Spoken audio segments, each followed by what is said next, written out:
Chapter 1. Health Problems. There were 4 of us: George, William Samuel Harris, myself, my friends call me Jay, and Montmorency. We were sitting in my room and were smoking and talking about our bad health. We were all feeling very ill, and we were unhappy about it. Harris said he felt dizzy sometimes. George felt dizzy too. My big problem was my liver. I knew I had a bad liver. I had read about all the symptoms of liver disease in a book. I had every symptom that was written. Every time I read about an illness, I realize that I have it. One day, I had a little health problem. I went to the British Museum library to read about it. After some time, I began reading about another illness. I don't remember the name now, but it was something terrible. I knew I had that terrible illness too. I began reading the book from the letter A to the letter Z. I had the symptoms of all the diseases in the book, except for one. I didn't have housemaid's knee. This made me a bit unhappy. Why didn't I have housemaid's knee too? With all the diseases I had, I knew my life was short. I tried to examine myself. I tried to feel my heart. I tried to look at my tongue. When I had walked into the library, I had been a happy, healthy man. When I left it, I was a very ill man. I went to see my doctor. He is an old friend. Whenever I think I am ill, he examines me and says I am fine. A doctor really must have practice. This time, I thought, he will get more practice with me than with 1,000 normal patients. After all, normal patients have only 1 or 2 diseases each. "Well, what's wrong with you?" he asked. I said, "If I tell you what is wrong with me, you will die before I finish. Life is too short.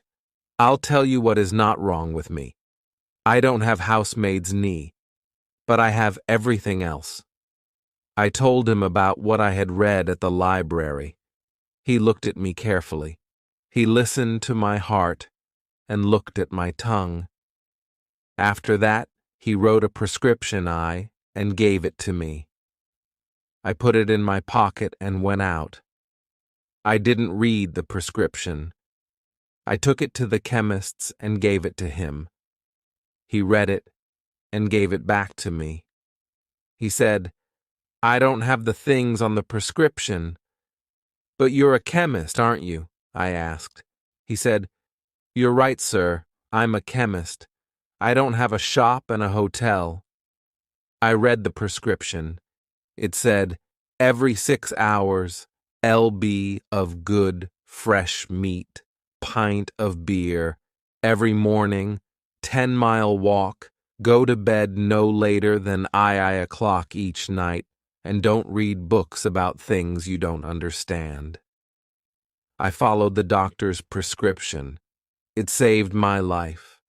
I now feel rather well, except for my liver problem. The main symptom of liver disease is a general feeling of sleepiness and no interest in working. I have suffered from this illness ever since I was a boy. Medical science was not advanced in those days. Doctors did not know that I had liver illness. They thought I was lazy. People called me a lazy little devil and said, "Go and do your work." They did not know I was ill with liver disease. Instead of giving me liver pills, they gave me blows on the head. Those blows were good for me, because after each blow I went to do my work. That old remedy worked better than a box of modern pills. That evening, George, William Harris, and I sat in my room. We described our illnesses. I explained to George and William Harris how I felt in the morning. William Harris told us how he felt when he went to bed. Then George stood up and told us how he felt at night. George always thinks he is ill, but there is really nothing wrong with him. At that moment, Mrs. Poppets, the housekeeper, I served our dinner. We were not hungry. We ate some meat, onions, and cake. We had no interest in food. We began talking about our illnesses again. We all knew that our illnesses were caused by too much work. "We need a rest," said Harris. "A rest and a change," George added. "Our minds are tired from too much work. We must rest our minds." "Let's go to the countryside," I said. "We'll find a nice, quiet place with no people." Harris said, "Oh, how boring!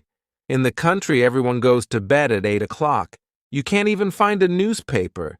If you want a rest and a change, then the best place is the sea." "What a terrible idea," I said. "A sea trip gives you seasickness. Who wants a whole week of seasickness? You leave on Monday and you're feeling well. On Tuesday you feel worse. Then on Wednesday you're really sick. On Thursday and Friday you're almost dead. On Saturday you can finally drink a few teaspoons of tea. On Sunday you can walk again and eat some food.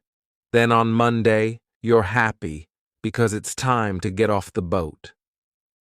So George said, "Let's go up the river. We'll have fresh air and quiet on the river. The hard work on the boat will make us hungry, so we'll enjoy our food. We'll be so tired at the end of the day that we'll sleep well." Harris said, "You don't have any trouble sleeping, George. There are only 24 hours in the day, and you sleep most of that time. If you sleep any more, you're dead. However, I like your idea of a holiday on the River Thames." I liked it too.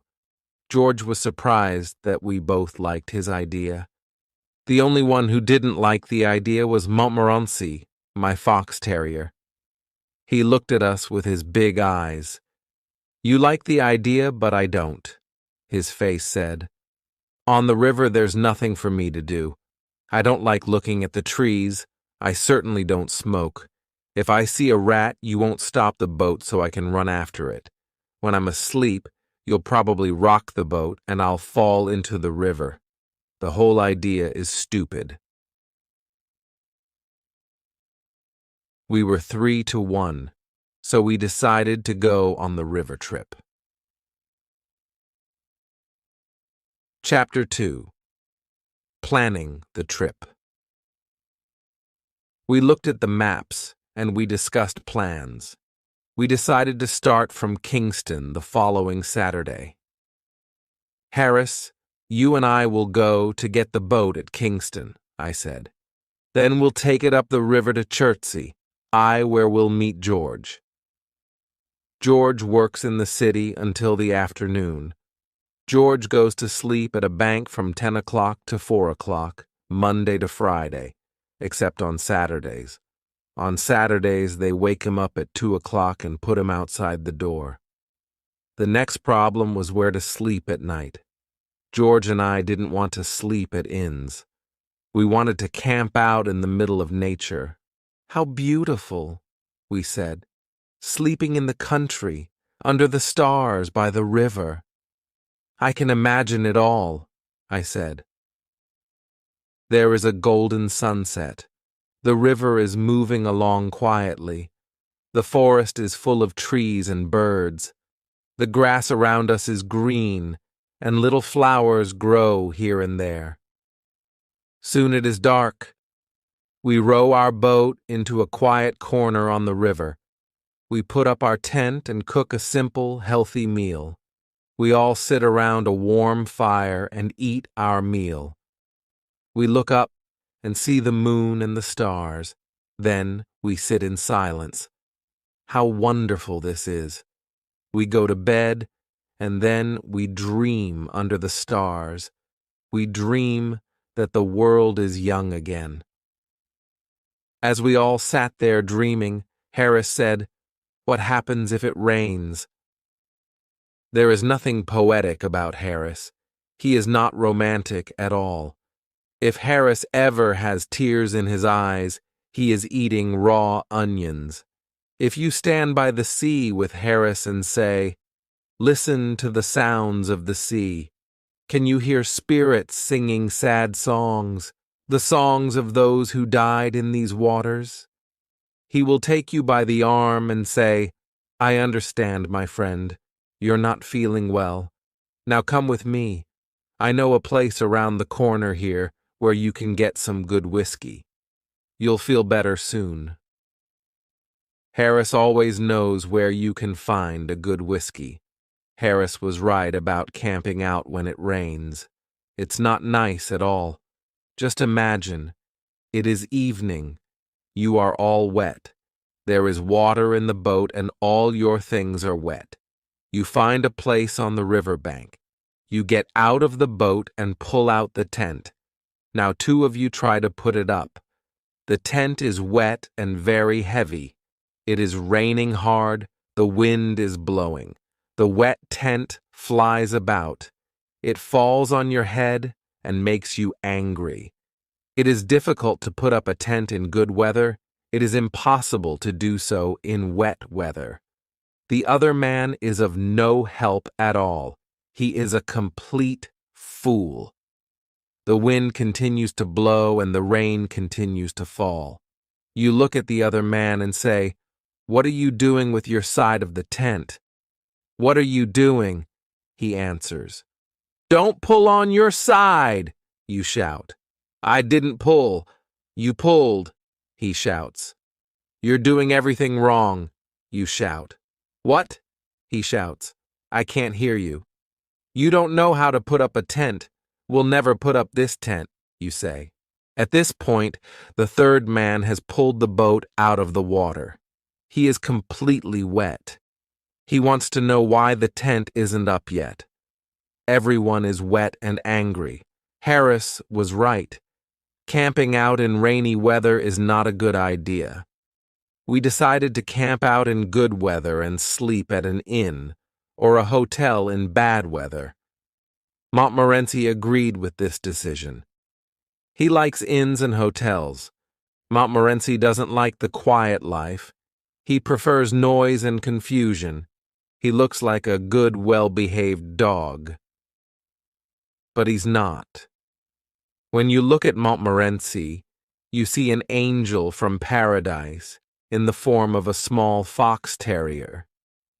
You think he is a sweet, gentle little dog.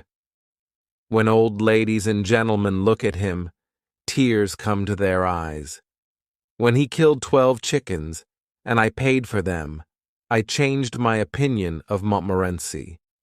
In 1 year, he had 114 street fights with other dogs. An angry woman brought me her dead cat and called me a murderer. Montmorency loves to join the worst dogs. He then takes them around town to fight other dogs. This is his idea of a happy life. Chapter 3 Packing. The following evening, we met again to discuss our plans. Harris said, "Now, we must decide what to take with us. You get a piece of paper, Jay, and you get a pencil, George. I'll write the list." Harris is always like this. He tells everyone what to do, and he does nothing. My old Uncle Podger was just like Harris. When Uncle Podger did a job, everybody in the house helped. One day, Uncle Podger bought a picture. Aunt Podger asked, "Where can we put this picture?" "Leave it to me. Don't worry about it. I'll do it all," Uncle Podger said. He sent one of the girls to buy the nails. Then, he sent one of the boys to tell her the size of the nails. He sent Bill to get the hammer, and he sent Tom to get the ruler. "Now get me a kitchen chair, Jim. I need 2 people to hold the chair. Maria, come here and hold the light. Tom, come here and give me the nail." He finally had the nail in his hand, but it fell on the floor. Everyone looked everywhere for the nail. When someone finally found it, Uncle Podger lost the hammer. Where's the hammer? Where did I put the hammer?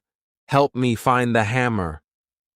When we found the hammer, he lost the place on the wall to put the picture, so each one of us climbed up on the chair to look for the place.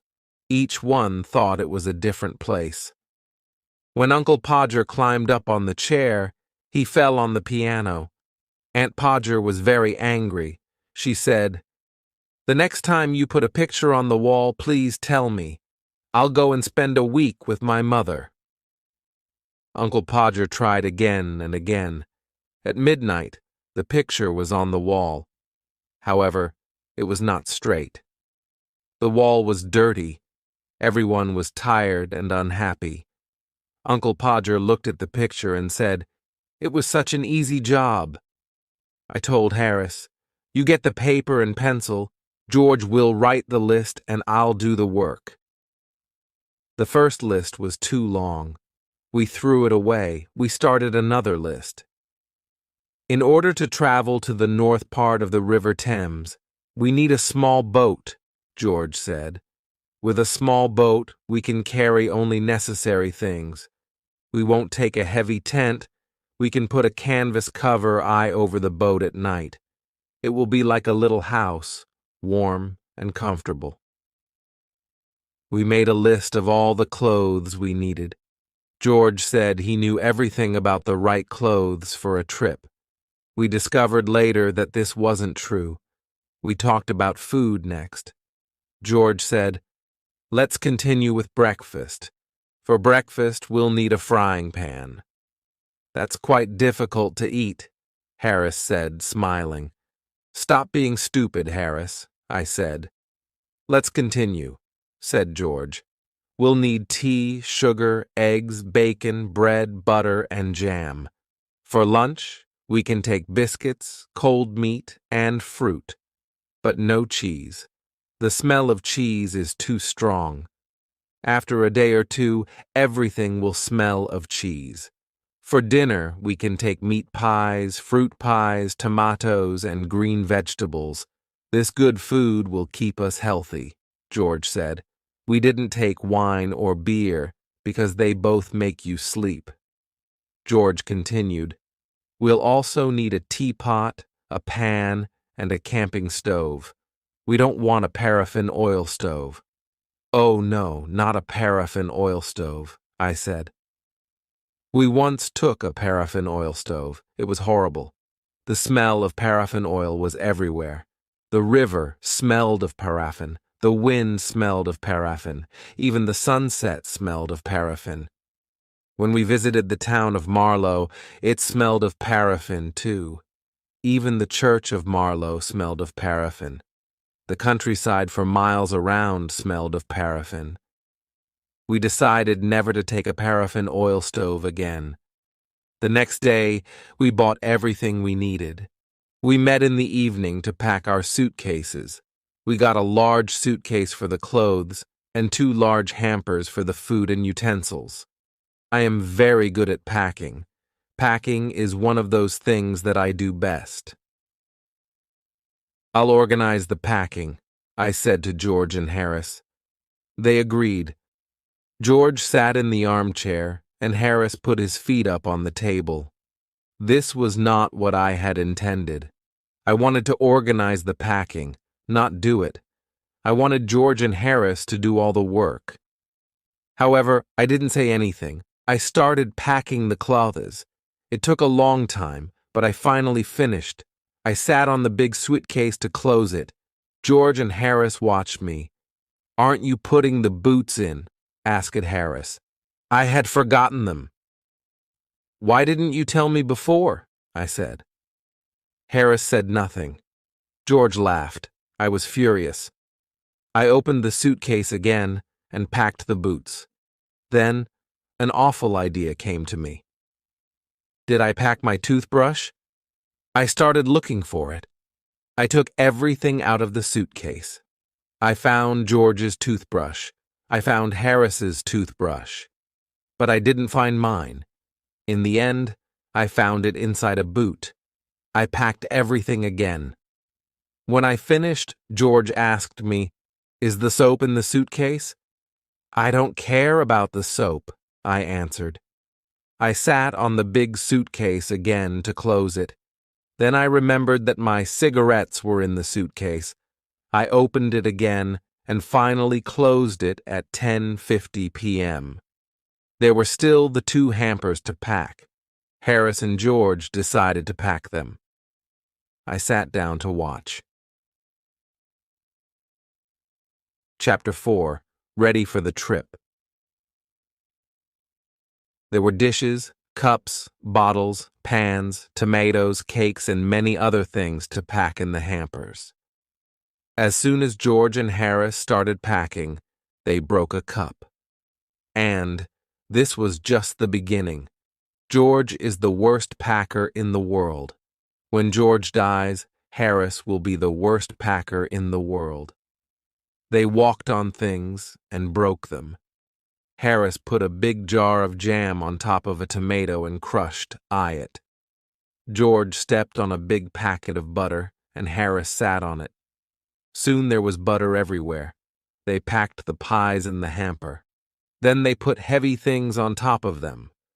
The pies were crushed, just like the tomato. In the middle of all of this, there was Montmorency, of course. He put his leg in the sugar, and soon there was sugar everywhere. He ran away with the teaspoons. He pretended that the lemons were rats and killed 3 of them. This was Montmorency's idea of fun. At 1 in the morning, the packing was finished. We were ready for bed. George said, "What time shall I wake you up?" Harris said, 7 o'clock. I said, 6 o'clock. "Wake us up at 6:30, George," we said. It was Mrs. Poppets who woke me up the next morning. "Do you know that it's nearly 9 o'clock?" "What?" I shouted as I jumped out of bed. I woke up Harris and George. We began to get ready, and we remembered that we had packed our toothbrushes, so we went to get them out of the suitcase. This was not an easy job. At last, we were ready to eat breakfast. While we ate breakfast, George read the newspaper. He told us about the people killed on the river and about the bad weather report. George went to work, and Harris and I finished our breakfast. That morning, Montmorency invited 2 of his friends to the house. They fought most of the time. When we were finally ready, we carried our luggage to the road. We waited 20 minutes for a taxi. Taxis usually come every 3 minutes. A crowd of people was watching us. They looked at us, at Montmorency, and at Montmorency's friends. They looked at all our luggage, a big suitcase, a small bag, 2 big hampers, some pans, some umbrellas, 5 coats and raincoats. At Waterloo Station, we took the 11:05 train to Kingston. At Kingston, our boat was waiting for us below the bridge.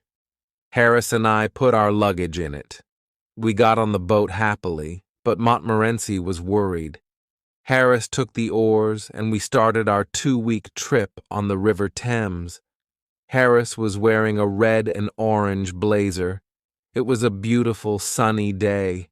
We were enjoying the first moments of our holiday. When we passed Hampton Court Palace, Harris asked, "Have you ever visited the maze here?" He said he had gone into the maze once to show a friend. He studied a map of the maze before going in. He knew it was very easy to get out again. Harris said to his friend, "We'll go in and walk around for 10 minutes. Then we'll come out and have lunch. It's very easy. Take the first turn to the right each time." In the maze, they met some people who had been there for 45 minutes. They wanted to get out because they were lost. Harris said, "Follow me. I'm going out in 10 minutes." The people thanked him and started following him. Other people began following Harris too. Some of them were worried and afraid. He continued turning to the right, but he was still in the maze. Harris got lost. The people were angry with him. They all started calling for help. A young keeper 4 heard them and came to help, but he got lost too. Finally, the old keeper came back from lunch. He let the people out. Everyone was tired and angry. Harris said, "Let's ask George to try the maze on our return trip." "Not a bad idea," I said. When we passed Molasay Lock, we were the only boat in the big lock. Usually, the lock is a very busy place. On Sundays, there are boats everywhere. People like the river and the sun. It's such a beautiful picture. The river, the trees, the flowers, and the people in their colorful clothes. At Hampton, Harris wanted to stop the boat and have a look at the church. I don't like visiting churches, but Harris loves it. I came on the trip only because I wanted to visit Hampton Church. You know, I love churches, churchyards, and tombs. The idea of not seeing Hampton Church with Mrs. Thomas's tomb makes me angry. "Who is Mrs. Thomas?" I asked. "I don't know, but she has a strange tomb," I said. "We must be at Shepperton at 5 o'clock to meet George." Harris said, "George? Why can't George be here to do some work? Why doesn't he help us with this heavy boat? What does he do at the bank?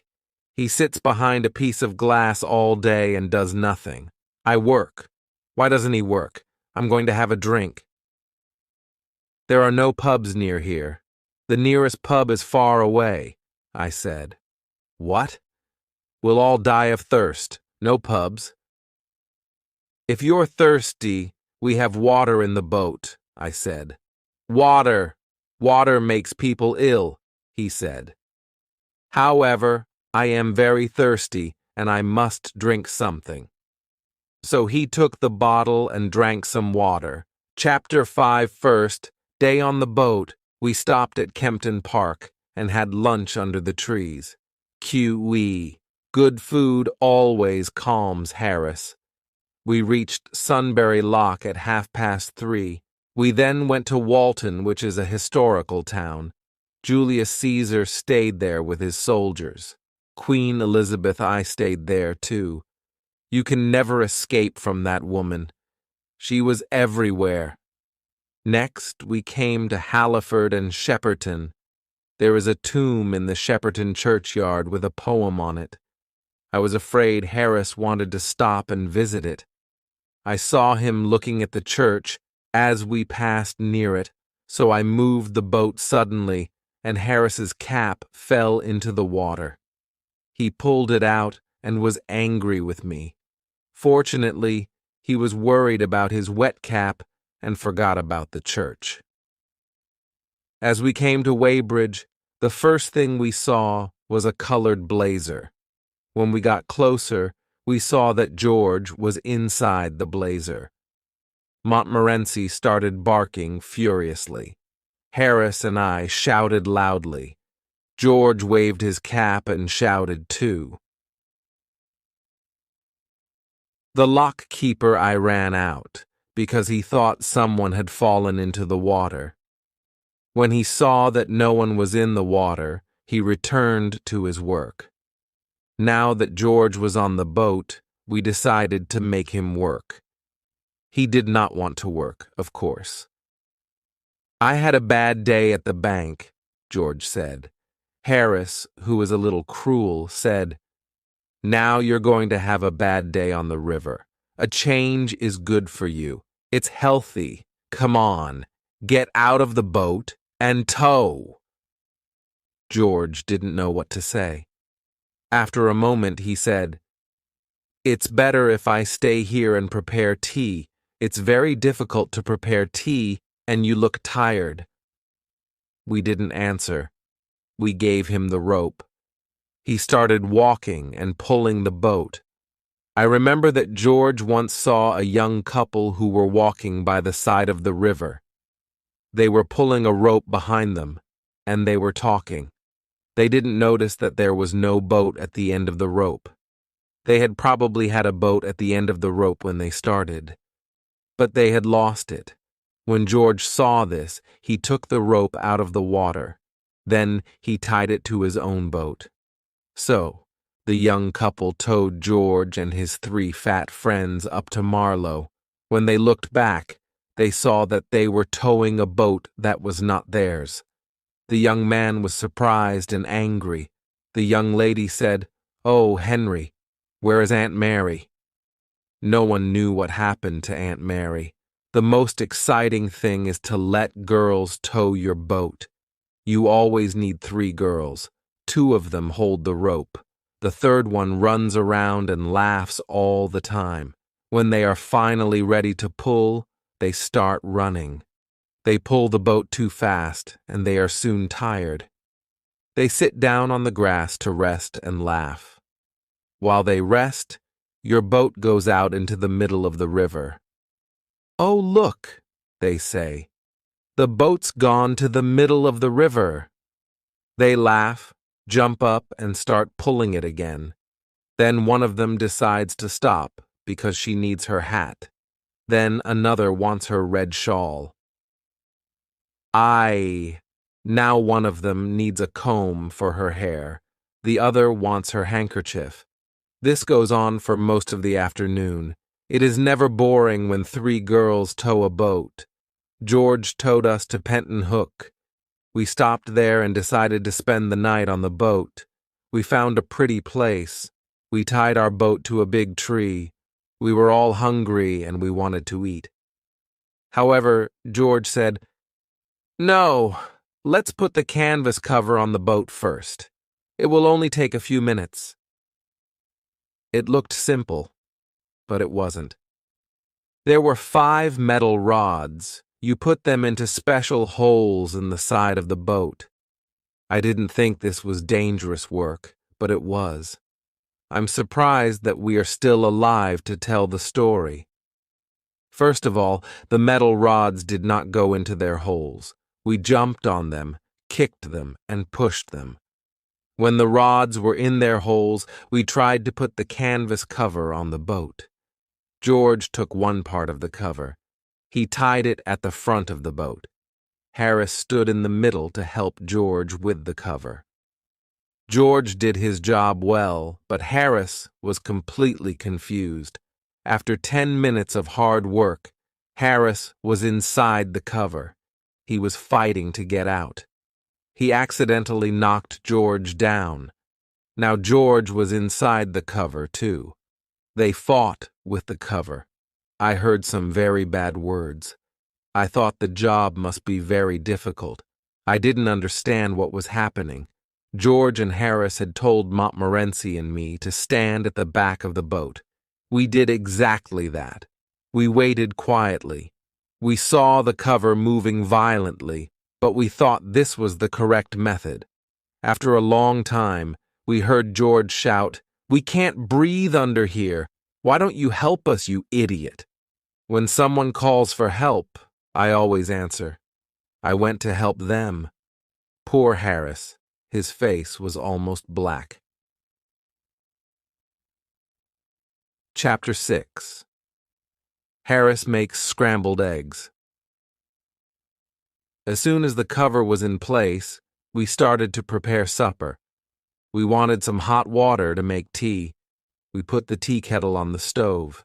We pretended that we were not interested in the water. We wanted the water to think that we did not care about it. We began to prepare supper. This was the only way to make the water boil on a boat. If the water knows you are waiting for it, it will never get hot. You must not look at it. It's a good idea to shout, "I don't want any tea. Do you, George?" George shouts back, "Oh no, I don't like tea. I'll have milk." "And you, Harris?" "Tea is terrible. I never drink it. I'll have lemonade." This makes the water very angry. At this point, the water will boil. We really wanted that supper. We needed that supper. For 35 minutes, nobody spoke. We just ate and ate. Finally, we all had full stomachs, and we were happy. A full stomach makes you feel kind and generous. We sat and smiled at each other. We smiled at Montmorency, too. We started smoking our pipes and began to talk.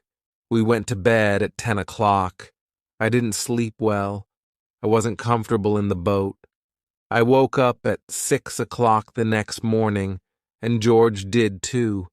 There was no reason to wake up so early. We were on holiday. Why did we wake up so early? It never happens to us when we're working. We decided to wake up Harris. This was hard work. We used an oar to help us. Harris moved a bit and said, "I'll be downstairs in a minute. Get my best boots ready, please." We tried again with a boat hook. Harris sat up suddenly, and Montmorency fell off the bed. We pulled up the canvas cover, and all four of us looked out at the river. We were very cold.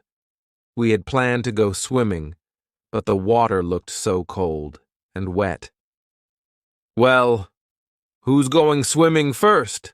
asked Harris. No one wanted to be first. George decided to get dressed. Montmorency barked with horror at the idea. Harris went to look for his trousers.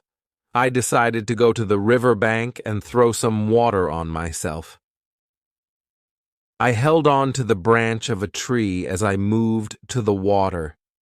It was very cold, and I decided not to go in. I wanted to go back to the boat. But suddenly, the branch of the tree broke.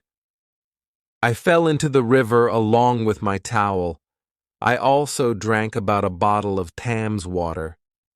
"Good heavens, old Jay is in the water," Harris said. "How's the water?" George asked. "It's lovely," I answered. "Why don't you come in?" Nobody wanted to try the water. When I got back to the boat, I was very cold. I wanted to put on my shirt, but it fell into the river. This made me angry. George started laughing. "I don't see anything to laugh at," I said. George laughed even more. I never saw a man laugh so much. I was cold and furious. I was trying to get my shirt out of the river. George was laughing louder and louder. "Stop laughing, you stupid idiot," I shouted. When I finally pulled the shirt out of the river, I saw that it wasn't mine. It was George's shirt. I started laughing, too. I laughed so much that I dropped the shirt into the river again. "Aren't you going to get it out?" said George, who continued laughing. I didn't answer him for a while because I was laughing so much. At last I said, "It isn't my shirt. It's yours." I never saw a man's face change so quickly. "What?" he shouted. "You donkey, why can't you be careful with things? Why don't you go and get dressed on the riverbank? People like you don't know how to live on a boat." I tried to tell him how funny it was, but he didn't understand.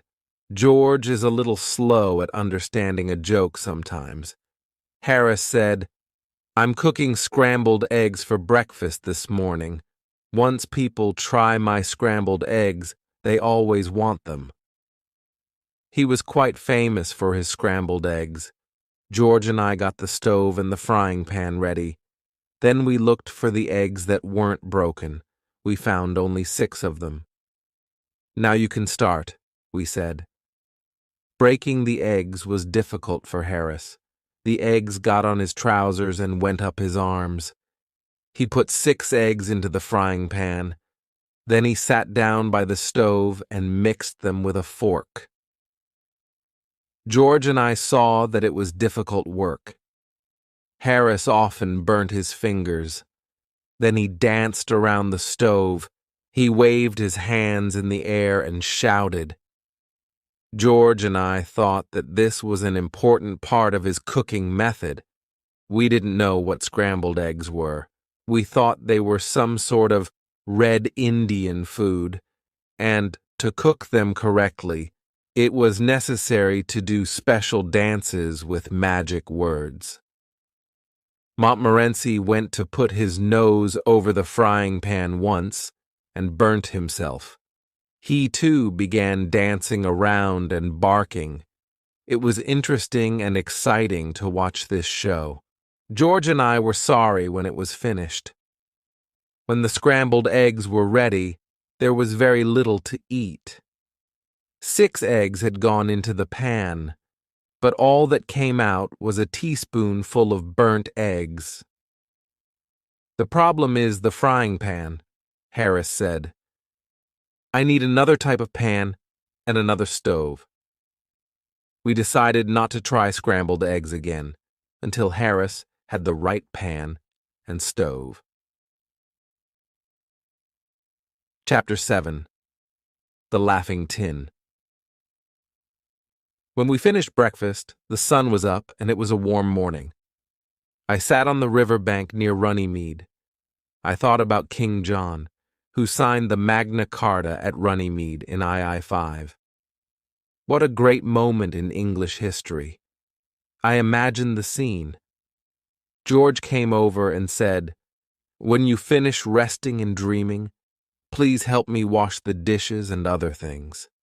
I cleaned the frying pan with some grass and with George's wet shirt. Later on, we went to Magna Carta Island. We saw the stone where the Magna Carta was signed. In this area, King Henry VIII met with his sweetheart, Anne Boleyn. I am certain that King Henry VIII met Anne Boleyn in several other places too. We continued slowly up the river and stopped for lunch near Monkey Island. We had cold meat for lunch. "Where's the mustard?" I asked. "The mustard?" Harris said. We had forgotten to bring the mustard. At that moment, we all wanted mustard more than anything in the world. "How boring life is without mustard," said George. We ate our cold meat in silence. We thought about the happy days of childhood when there was lots of mustard on the table. The adult world can be a cruel place. All 3 of us loved tinned fruit. George brought out a tin of pineapple. This was perfect to make us forget the mustard. We felt that life was smiling at us again. "Look at the picture on the tin," said Harris. I can't wait," I said. "I'm dreaming about the sweet juice," George said. Harris got a spoon ready. Then we looked for the tin opener. We took everything out of the 2 hampers. We took everything out of the bag. We looked in every corner of the boat. There was no tin opener. Harris tried to open the tin with a little knife, and he cut himself. George tried to open it with a pair of scissors. The scissors flew up and almost cut his eye. I tried to open it with a piece of metal. I did something wrong because I fell into the river. The tin flew away and broke a teacup. Then we all got angry. I started hitting the tin with a piece of wood. Harris hit the tin, and so did George. We changed its shape. We made it square, we made it round, then we made it flat. But we still couldn't open it. The tin looked at us and seemed to be laughing. It was ugly, and it frightened us. I threw it in the river. Then we rowed away and didn't stop until we reached Maidenhead. It was evening, and a strong wind started blowing. The wind was behind us, and we put up the sail quickly. The wind blew, and the boat flew up the river. I was steering, the boat, and George and Harris were enjoying the trip. Sailing is exciting. It's almost like flying. You feel that you are part of nature. We were alone, and we flew along the river. Far in the distance, we saw a small fishing boat. There were 3 fishermen in it. The sun was going down, and there was a red light on the water. The river seemed magic. It was like a dream. We felt that we were sailing into a strange land. We did not sail into a strange land. We sailed straight into the fishing boat with the 3 old fishermen. At first, we didn't know what was happening. But when we heard the bad words that came from the other boat, we knew we were near people. We also knew that those people were not happy. The 3 old fishermen fell off their seats. There were fish all over them. They slowly tried to get up.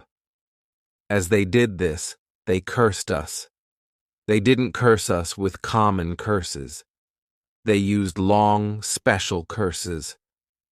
They also cursed our parents, families, friends, neighbors, pets, and jobs. These curses were for the present and the future. Harris stood up and said, "Be thankful for a bit of excitement in your lives. Your lives must be so boring, just sitting and fishing all day. My friends and I are very unhappy to hear men of your age use such bad words." The 3 old men did not agree with Harris. "I'll steer the boat now, Jay," said George. "An intelligent man like you must do better things. Leave the steering to me before we all drown."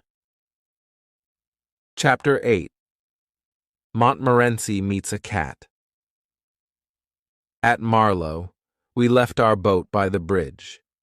We spent the night at the Crown Hotel. The next morning we went swimming before breakfast. On the way back, Montmorency met a cat. Montmorency and I don't agree on cats. I like cats. Montmorency doesn't. When I meet a cat, I stop and say hello. I pet-eye it gently. The cat is happy, and I am too. When Montmorency meets a cat, the whole street knows about it. A lot of bad words fly through the air. As soon as Montmorency saw the cat, he barked with happiness. The cat was walking slowly across the street. Montmorency ran after the cat. But the cat didn't run. He didn't understand that his life was in danger. This cat was big and black. It had half a tail, half a nose, and only 1 ear. It was a clever street cat. Montmorency is a courageous dog, but the cold eyes of that cat terrified him. The cat stopped in the middle of the road and looked at Montmorency. Neither spoke, but the conversation was probably like this. "Cat, yes, you want me?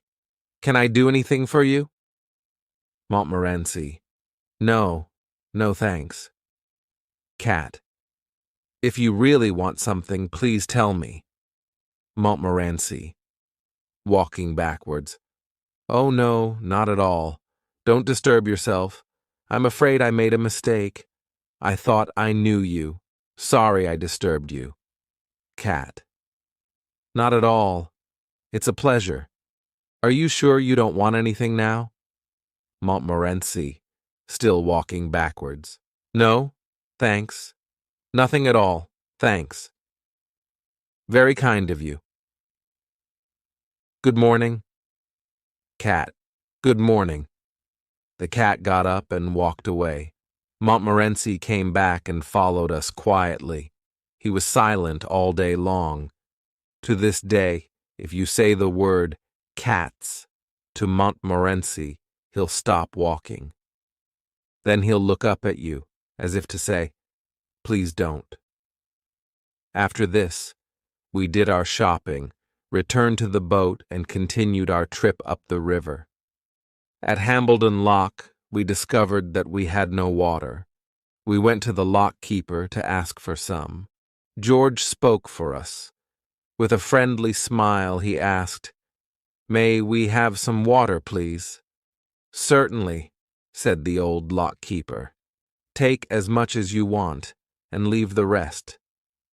"Thank you very much," said George, looking around. "Where is the water?" "It's where it always is," said the lock-keeper. "It's behind you."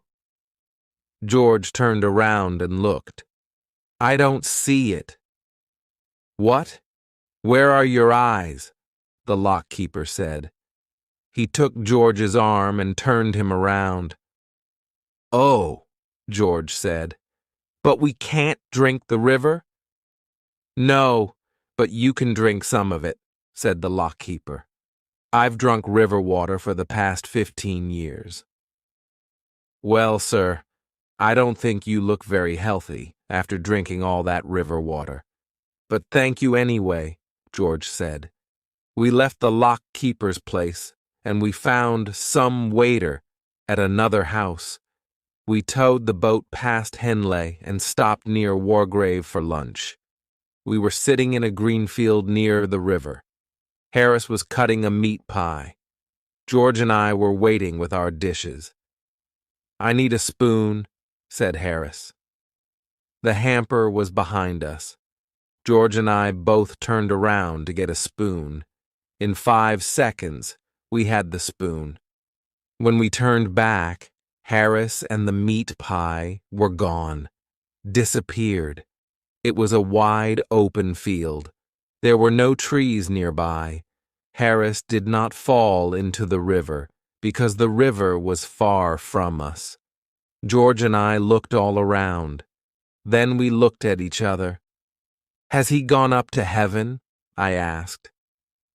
"Angels don't take meat pies to heaven," George said. "You're right," I agreed. "Then there has been an earthquake," George said. "I'm sorry he had the meat pie with him." Sadly, we looked at the place where Harris and the meat pie were sitting. Then, with horror, we saw Harris's head, only his head. It was in the grass. His face was red and furious. George was the first to speak. "Say something. Are you dead or alive? Where is your body?" "Oh, don't be an idiot," Harris shouted. "I think you made this happen. You told me to sit there. It's your stupid joke. Here, take the pie." Harris didn't know it, but he had been sitting next to a big hole. The long grass covered it. He fell into the deep hole without knowing anything. At first, he thought that it was the end of the world. Harris still thinks that George and I planned it all. Chapter 9. Fighting Swans. After lunch, a gentle wind pushed us up the river past Wargrave and Shiplake. We got out of the boat at Sunning and walked around the village. Sunning is a lovely village. Everything is clean and beautiful. Each house is covered with roses. We decided to return to one of the Shiplake Islands to spend the night. George said, "Let's have a special supper tonight. Let's make an Irish stew. We can put everything into one big pan." "What a wonderful idea," Harris and I said. "I'll get the wood and make a fire," George said. "You two can peel the potatoes." This was a very big job. We were happy and excited. But when we peeled our first potato, we understood that this was not exciting. It was hard work. The first potato we peeled looked like a pea. George looked at it and said, "No, no, no, there's no potato left. Do it like this." We worked hard for half an hour, but we peeled only 4 potatoes. We refused to continue. "Well, just put the potatoes in without peeling them. Let's add some carrots and other vegetables. Look in the hampers and take out all the pieces of old food. We'll put them in the stew. You can put anything in a stew." We found half a pork pie, a tin of fish, and a few broken eggs. We added these to the stew. Montmorency watched us carefully and then left. After a while, he returned with a dead rat in his mouth. He wanted to add something to the stew, too. We discussed it first. Harris said, "It's all right to add the dead rat. It will be mixed with the other things. A stew needs many ingredients." George said, "Well, I don't want to try anything new. Maybe next time. I'm sorry, Montmorency."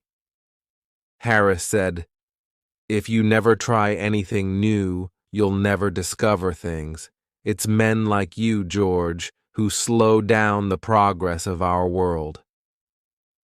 George didn't listen to Harris. The stew was a great success. It was delicious, excellent in every way. We all really enjoyed it. After the Irish stew, George and I decided to go to Henley for an evening walk. Harris wanted to stay on the boat and drink a whiskey. When we returned to the boat, Harris was sad and confused. "What happened to you, Harris?" "Swans," he said. We had left the boat near a swan's nest. When George and I were in Henley, Mrs. Swan came back to the nest. She started to shout at Harris. Harris frightened her away. She went to get her husband, Mr. Swan. Harris had a terrible fight with these two swans. Harris finally won the fight. However, half an hour later, Mr. and Mrs. Swan returned with 18 other swans. There was a horrible fight. The swans attacked Harris and tried to pull him off the boat. They wanted to drown Harris and Montmorency. Harris fought with courage for 4 hours. In the end, the swans slowly swam away to die. "How many swans were there?" George asked. 32, said Harris, who was sleepy.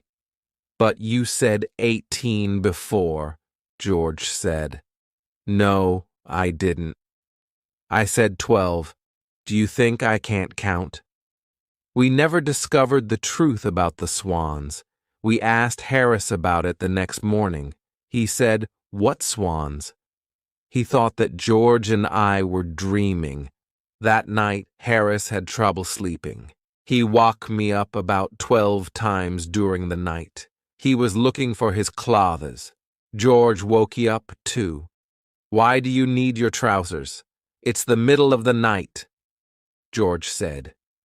Later, Harris was looking for his shoes. Then he asked for his socks and his umbrella. We woke up late the next morning. We had a small breakfast, and we were ready to go. We agreed that we would row the boat and not tow it. Harris said, "George, you and Jay can row. I'll steer." I didn't like this idea, and I said, "No, Harris. You and George row so that I can rest." I was doing too much work on this trip. I always think that I work too much. It's not because I don't like work. I love it. I find it very interesting. I can sit and look at it for hours. You can't give me too much work. I like collecting it. My office is full of it. I'm very careful with my work, too. Some of the work in my office has been there for years. It is in perfect condition. It isn't dirty or anything. That's because I take good care of it. Harris said, "On this boat, I'm the only one who works." George said, "You do nothing but eat and sleep, Harris. I'm the only one who works. You and Jay are very lazy people." Harris laughed and said, "George, work. Have you ever seen George work?" I agreed with Harris. George never worked. "How do you know if I work, Harris? You're always sleeping, except at mealtimes. Have you ever seen Harris awake, except at mealtimes?" George asked me. I agreed with George. Harris worked very little on the boat. "Oh, please. I do more work than old Jay," Harris said. Well, it's difficult to do less work than Old Jay, George added. Old Jay thinks he's a passenger and doesn't need to work, Harris said. After this discussion, I said to Harris, you and George row the boat up to Reading. At Reading, I'll tow it. Chapter 10. 3 men out of a boat. We reached Reading at about 2 o'clock. The river here is very dirty, so we moved on to Streatley. We stayed at Streatley for 2 days. We took our clothes to a laundry woman.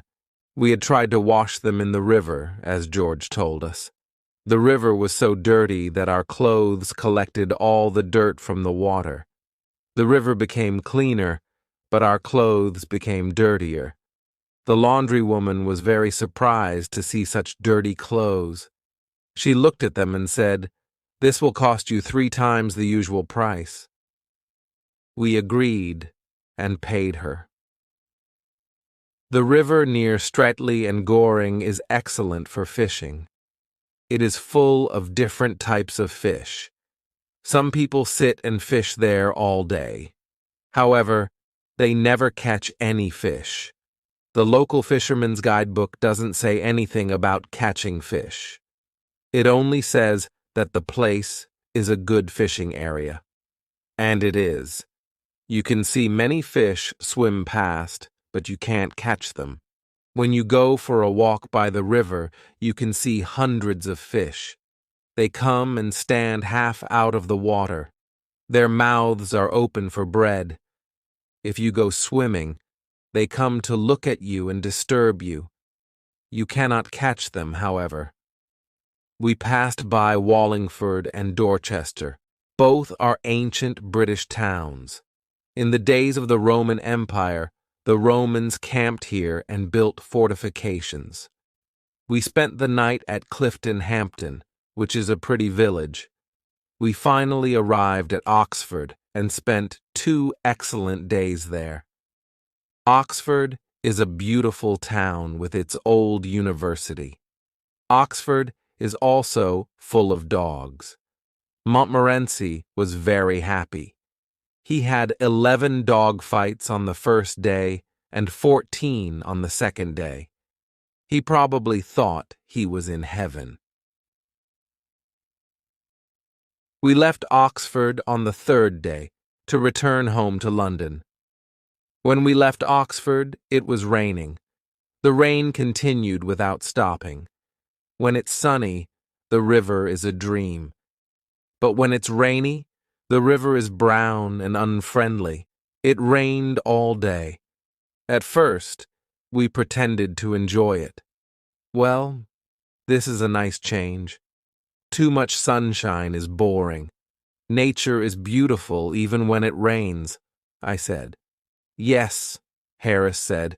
It's good to see the river in all kinds of weather. The rain is good for you.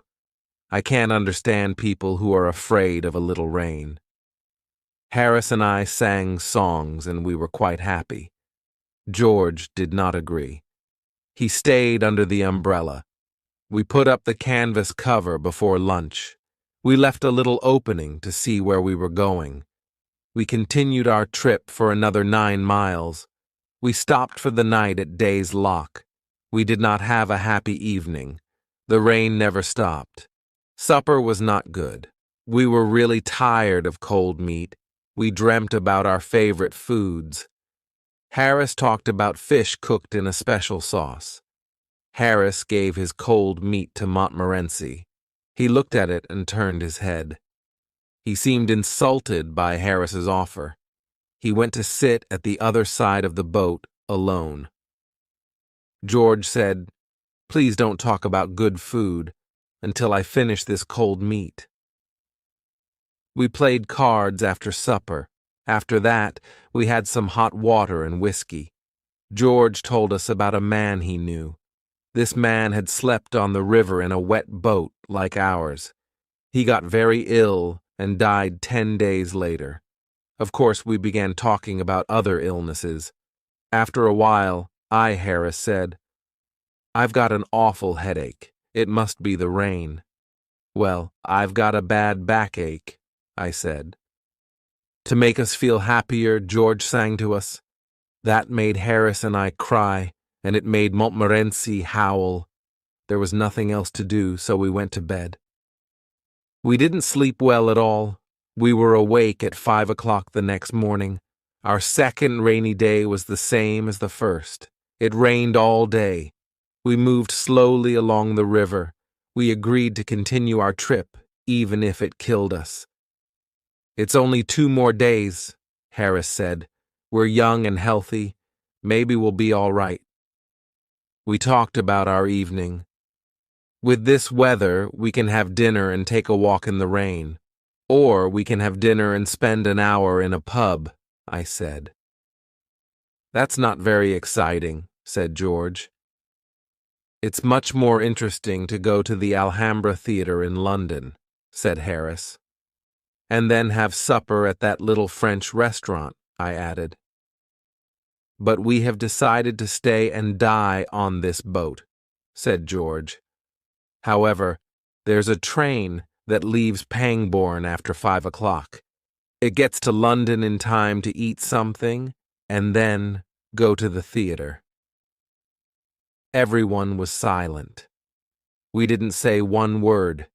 We looked at one another. Then we got out the big bag and got our clothes ready. 20 minutes later, 3 men and a dog were going to the railway station. We lied to the boatman at Pangbourne. We didn't have the courage to tell him the truth. We were running away from the rain. We asked him to take care of the boat until the next morning. If something happens, we'll write to you, we said, telling him a big lie. We reached Paddington Station at 7 o'clock. We went directly to the restaurant and had a small meal. Montmorency stayed at the restaurant while we went to the theater.